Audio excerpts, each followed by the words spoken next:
is H. Christ. And then, well, I don't know anything about going to Greece. Okay, let me tell you what I've been doing in amateur radio, Fred. Since we talked last time, I bought myself a new radio. It's an ICOM 7850. I don't know if you're familiar with it, but it has wonderful audio, and I bought myself a Heil Gold Line microphone. Oh, did you? Yes, and I don't have it right online at the moment. I'm waiting for parts, and it's going to work just fine. Oh, shut the fuck up. I mean, that is the kind of conversation I hear up and down the band, and usually it doesn't even go to that level. It usually goes to the level, well, good morning, guys. Checked in here for the numbers, and let's see, the sun came up this morning at 7:28 a.m., and the barometric pressure, when I read it, was 29.5, and it was rising. The temperature at the moment is 22.6 degrees, and it's snowing lightly outside my window, snowing lightly. We see that there are clouds forming over the mountains and possibly a snowstorm coming in for Boulder, Colorado. But you're not in Boulder, Colorado. Why do you have to give the weather report from Boulder, Colorado when you're not in Boulder, Colorado? Well, just hold on. Hear me out. Southern California will be sunny at about 75 degrees. It is going to be your high for today. Jesus Christ. Are you kidding? Nobody in their right mind would want to listen to that shit. Would they? Who? I mean, K1OIK is absolutely right. Amateur radio operators are lonely fucking old men, and they just move their mouth parts because they need somebody. They don't even need somebody to listen to, because on these nets, a lot of people go on and on and on, and the net control doesn't even acknowledge what the person said. They say, well, yeah. Well, we want to thank you for coming in for the numbers, and we're going to move on to the next one, Johnny. We hope you come back. We know you have many choices, and we hope you come back to our net. and this kind of shit is worthy of FCC protection, and the rest of the public has to put up with this, and put tax money in. You got to be kidding me. You got to be kidding me. Maybe 3MZQ. Hey, by the way, Mary, teach me. Mary, Happy Hanukkah. K1, Lee Maximite, over.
What I realize down here is the Walmart that I go to is relatively peaceful, relative to the ones that are up your way. I noticed that.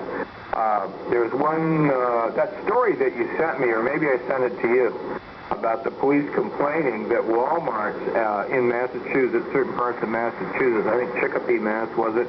I have a pretty good memory for news stories that are interesting. I think it's Chicopee, Massachusetts. There was one down your way. Was it Delaware or somewhere toward your area?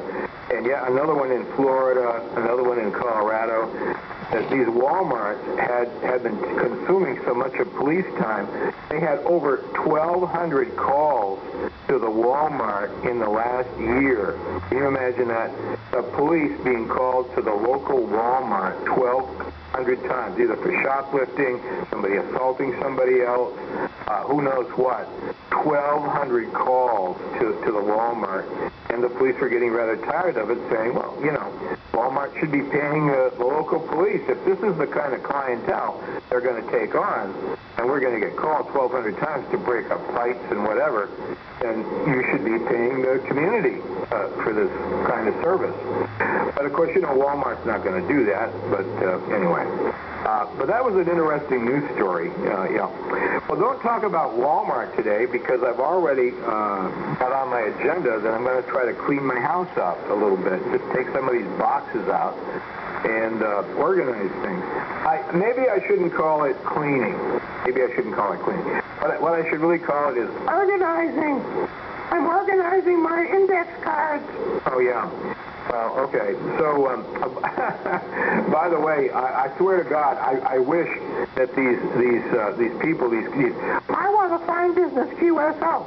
Now, you talk to these people that are on these fine business QSOs. Now, what are they talking about? You know, presuming if they're talking now, here's the irony of this. There's something that comes on this frequency on Sundays, and it's called the International Wizards of Electronic Adultery or something like that. And they're all very, very elderly, and they all work for Western Electric or something. And they come on, and there's even a woman in the group. They don't have anything to say to each other. And you wonder what keeps the cohesiveness of this group every Sunday coming together. They can't even hear each other.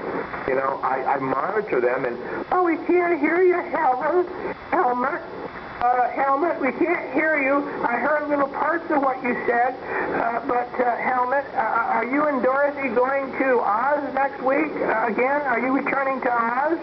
Jesus Christ! And you know, they call themselves the graying electronic wizards of Western Electric or some such horse shit. And then they complain about me making a snide comment on the side. I mean, do these people really hear themselves? Do they really understand what it is that they're saying?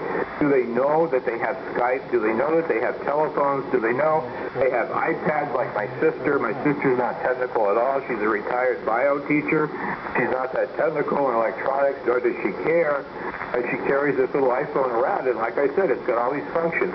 She can go half a world away and talk and with pictures, if we knew where to connect us. My screen would go, and she's going to be calling me from Shanghai, from her hotel room in Shanghai, and she's going to show me all around the room with her little iPad. This is a piece of electronics. Fits right in your hand. She can hold it.